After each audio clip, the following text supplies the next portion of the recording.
2025 में अभी तक कोई ऐसा ड्रामा नहीं लिखा गया, कोई ऐसा ड्रामा अभी तक नहीं चला जैसा ही स्टोरी मासूम ड्रामे की लिखी गई है कि ऐसी मोहब्बत की कहानी लिखी गई है, ऐसी मोहब्बत की कहानी लिखी गई है कि रात वाले एपिसोड के बाद सीरियसली मैं इस ड्रामे को 2025 का बेस्ट ड्रामा करार देने जा रहा हूँ। क्योंकि ऐसी मोहब्बत की कहानी कि एक तरफ आशिक और महबूब एक दूसरे के साथ मोहब्बत, इस दुनिया को एक साइड पर रख कर इतनी मोहब्बत कर रहे हैं, पूरी दुनिया को एक साइड पर रख कर शोहरत, पैसा, दौलत, कोई भी चीज़ वो बीच में नहीं ला रहे, ना ही कोई स्टेटस, ना ही कुछ भी नहीं है।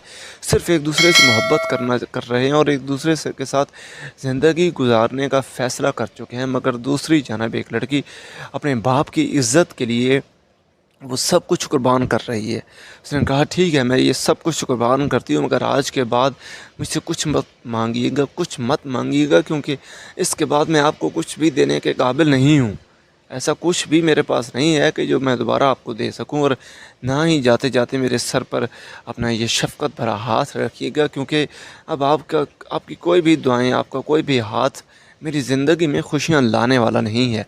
मतलब एक लड़की उसे पता चल रहा है कि मैं एक मिलियनर के घर जा रही हूँ, एक शहज़ादी रहूँगी, वहाँ शहज़ादी बनकर रहूँगी, मगर वो कह रही है कि अब मेरी ज़िंदगी में कोई भी खुशियाँ आने वाली नहीं है। क्यों? इस बात से ये वाज़ह होता है कि सिर्फ़ और सिर्फ पैसा ही खुशी नहीं देता। इंसान के पसंदीदा लोग खुशी के लिए ज़रूरी होते हैं। खुशी के लिए ये ज़रूरी है कि आपकी ज़िंदगी एक ऐसे शख्स के साथ गुज़र रही हो जिसे आप चाहते हो, जो वो आपको चाहता हो।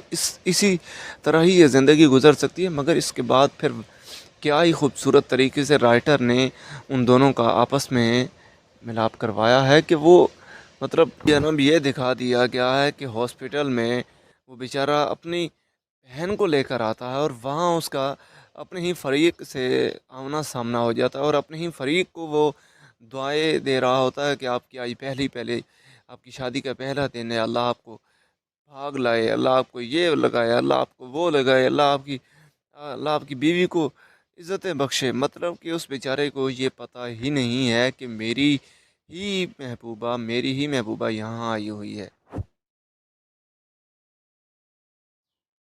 मतलब अगर उसे पता चल जाता, अगर उसे मालूम पड़ जाता कि यहाँ मेरी नीलो ही आई हुई है आज पहले दिन, वो नाखुश थी, वो उसने वफ़ा निभाई है मेरे साथ, अपने बाप की इज़्ज़त की खातिर वो डोली में बैठ तो गई है, मगर वो वहाँ निभा नहीं पाई। वहाँ और नीलो जी कह रही हैं,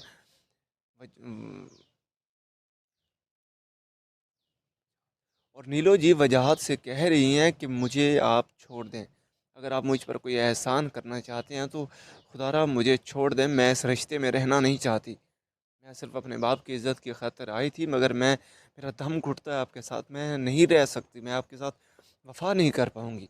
इस वजह से मैं चाहती हूँ कि आप मुझे छोड़ दें। तो अब बात यह है कि अब अगली कहानी में क्या वजह नीलो को छोड़ेगा? क्या मतलब वो नीलो को तलाक दे देगा या उसके साथ ज़िंदगी गुजारेगा, उसे समझाएगा कि खुदारा तुम मत जाओ, मेरी माँ, मेरा बेटा तुम्हें चाहते हैं, तुम मत जाओ। तो क्या अब नीलो एक शख्स की खातिर इस सारी शोहरत दौलत को ठोकर दोबारा मारेगी जो उसके कदमों में आ गई है ना चाहते हुए? तो इसी के साथ अपनी वीडियो को करते हैं एंड। वीडियो अच्छी लगे तो लाइक, चैनल को सब्सक्राइब करना मत